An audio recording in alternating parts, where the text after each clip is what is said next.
Hi, my name is Zana Messia, and this is the Zana Messia Music Channel, the channel that brings you all things related to music, music industry, and art. I'm here in downtown LA, and we're talking to Appu Krishnan, a music producer, arranger, and songwriter from India. I hope you enjoy this episode. So we're here with the amazing producer, arranger, songwriter, Appu Krishnan. Appu, thanks for coming. Thank you for I'm so having me. happy to have you here at the Zana Messia Music Channel. Awesome. Glad to be here.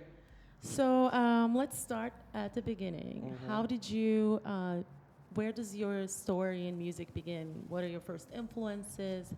How did you start playing your first instrument? Yeah. Just take it away.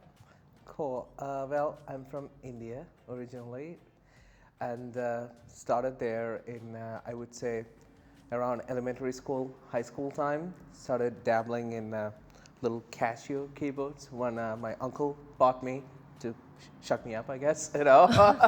So started there, and then it kind of turned into being a part of the school band and the university, college band, and all those things.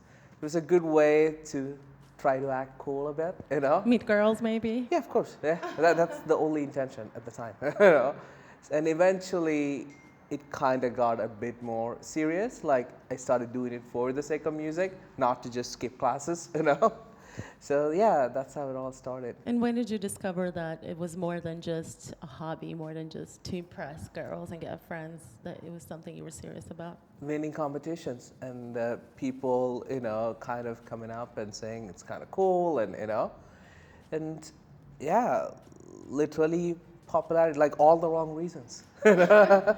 And what was the transition? I feel like a lot of the times we hear about people's careers, but we never know that defining moment. Like, where did it happen for you? So you went from this musician, aspiring musician in India, obviously very talented, winning competitions, and getting to Hollywood, and producing music and being a Hollywood producer for films and major label artist, etc. How did that happen? Like, do you remember that moment?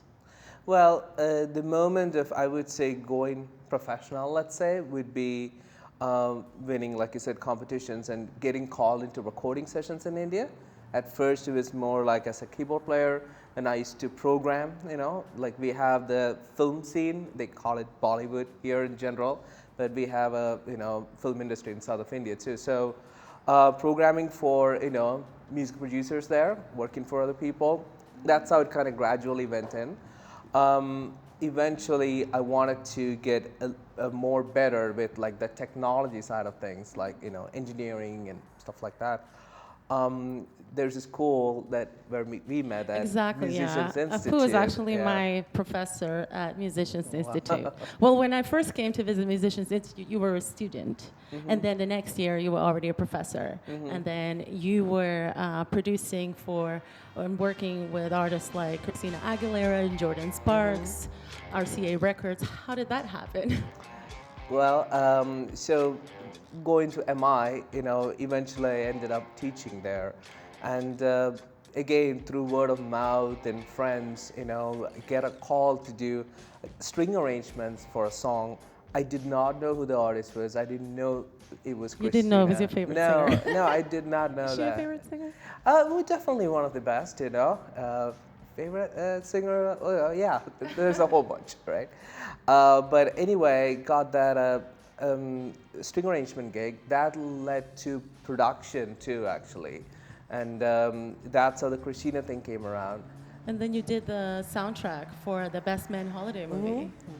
So yeah, same label, same relationships. So once you have success, hopefully it follows, right? As you know, Yes. and that's how the whole Jordan Sparks thing came around, and that became the soundtrack for the movie. Yeah, just out of curiosity, do you find it more lucrative to be writing for pop artists and have music on the radio, or sync? Is sync, because everybody's talking about sync being a big source of income for writers and etc. Absolutely. Sync is, it's funny that you brought that up. Even though I never pursued sync for the sake of sync, two of the good records that I did became really good sync songs. Personally, I never really spent a lot of time towards just doing sync, but occasionally, we've done some stuff, and good songs from bigger artists have gone to become soundtracks. Yes, Appu is my to-call person whenever I need a song really fast for a movie or anything like that, because Appu Thank can you. produce any style. He's just a powerhouse. Appreciate it. But then one really interesting thing. So you're producing pop, and then suddenly you're doing all these hits in Korea, like K-pop, the song "Criminal Minds," who is a big hit over there. Like, how did that happen? Yeah, so the Korea thing, again, A&R's publisher friend of mine, Soyoon Lee, so she had a bunch of my music, in her catalog, and we've been friends for a long time. And she played it to CJ&M, who was curating the South Korean version of the American Criminal Minds series. And yeah, so we ended up, that was actually a track that was in the vault forever, and and I didn't really know what to do with it. So never throw away old yeah, music. never throw away stuff. That's right. Yeah. So and that became the right fit. I would say we all kind of got lucky on that one, but There is such a thing. yeah, and yeah, but that led to more opportunities from the same label and a lot more K-pop labels. Very soon after that, we got that Produce 101, It's Me, Pick Me, that song, Awesome. So, yeah, I've heard that song. It's pretty good, actually. Thank you.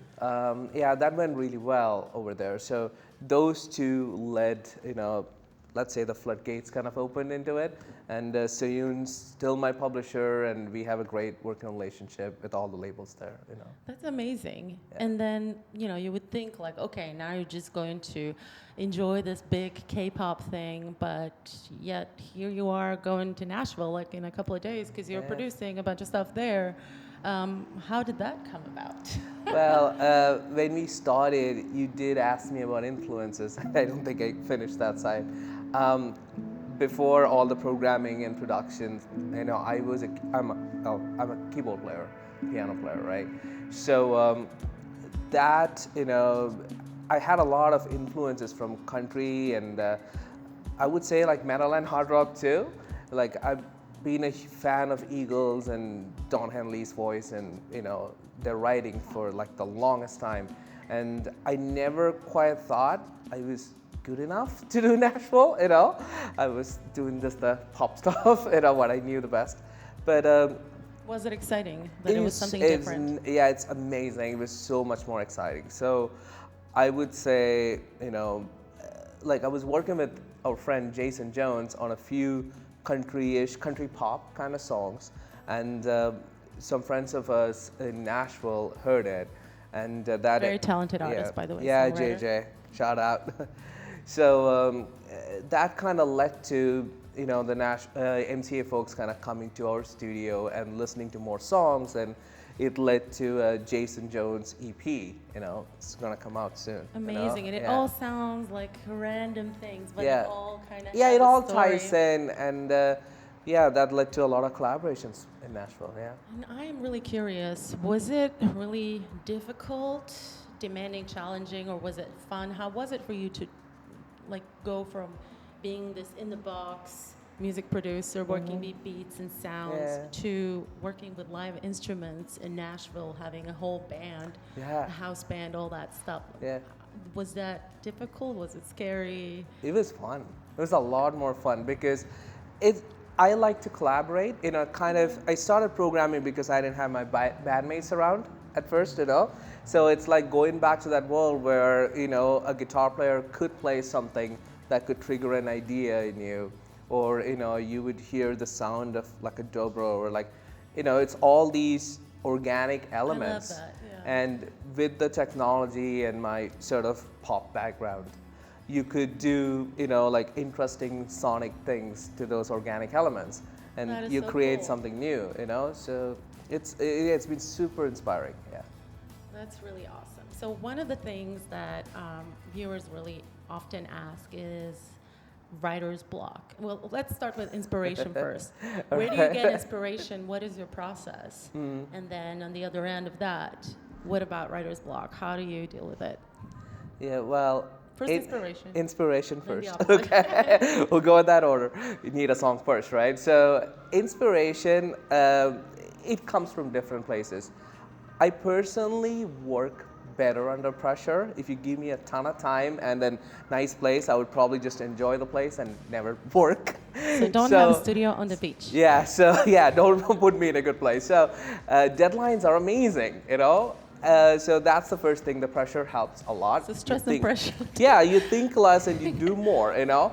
And then it's the people who you work with. You know, thankfully I'm blessed with like so many musicians, producers, artists who bring in like either raw ideas or maybe I want to write a song that makes me feel like this. That's like a blank canvas. Then you can work with that. Or, you know, even listening to like old music or something that you're randomly hearing that can lead to, you know, writing something. So that's inspiration in a nutshell. The writer's block. Well, writer's How do you block. deal with it? Yeah. Well, I don't really think about things as writer's block because, you know, then there's no forward motion, right? Yeah, of course I get stuck. Everybody gets stuck. So when you get stuck, usually you try not to focus on it, and if you have the time, try to take a step back and go do something else and focus on something else and come back. Sometimes your brain kind of switches in, you know, like this sort of auto, you know, fixing mode. And what do you do? Watch a movie, have lunch? Yeah, Go or out for a just walk? different music, you know, like I work on a different piece of music, you know, like different songs. And you ask your friends, like, hey man, I kind of have a verse kind of thing here. I'm not super happy with the chorus or whatnot. Or is it this is a good idea or that a better idea? You know, like you kind of collaborate. You know, like, yeah, you don't make a big deal out of it. You just kind of move on. Yeah. Got it. I don't know if that answers your question. Yeah, definitely. Yeah. Just step away Yeah. and do something else for a while, then come back to it. back Like, to don't it, force yeah. it. Yeah. I've heard that from a lot of people. Yeah, when you force it, it's just, you know, and I've done the forcing part. It just sounds like a very bad version of me trying too hard. And it sounds fake. People can hear through that. So what advice would you give to young aspiring producers, writers, arrangers out there who might be in the same position you were when you got here? You know, when you were like, okay, let's begin somewhere. What would you tell them? Like, what is the most important advice? Figuring out who you are or finding yourself, I would say, is like the first thing. Know We're yourself. getting spiritual here. I mean, I'm quoting Quincy Jones, you know, like knowing yourself. It's super important. And I struggled with that for a long time, you know. And kind of know your place, what do you want to say. And then instead of not just working hard, I would say work smart. Figure out your weaknesses too, like your strengths and weaknesses. Surround yourself with people who can help with your weaknesses. This is really deep stuff. Let me reiterate. So work hard, smarter, not harder. Yeah, absolutely. Figure out your weaknesses and surround yourself with people that can help you. And one question that I always ask all the guests, and I know when I talked to you about it before, you were like, oh, I don't want to do that because you're very humble. I must say that. I really respect that about you. But we have to have this question, and it's now I'm worried. do you think future holds for the music industry?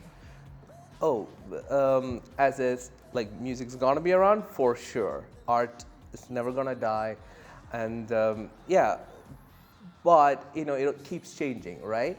What is popular will be different. Like right now, let's say in Asia we have a like holographic artists, right, by synthesized voice, and people go to see those rock concerts. And it's amazing. It's also a way for artists to make more money by doing concerts in several cities at the same time. Absolutely. And then we have blockchain technology, kind of, you know, getting really into like the publishing world, you know, when it comes to royalties and things like that.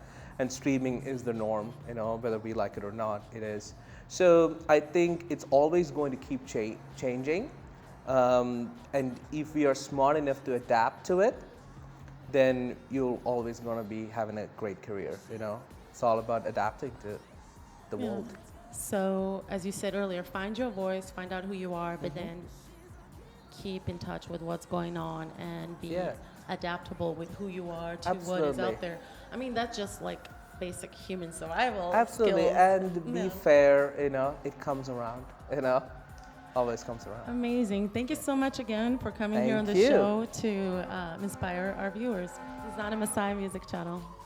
Thank you, guys. Cool. They have the LAPD along with us.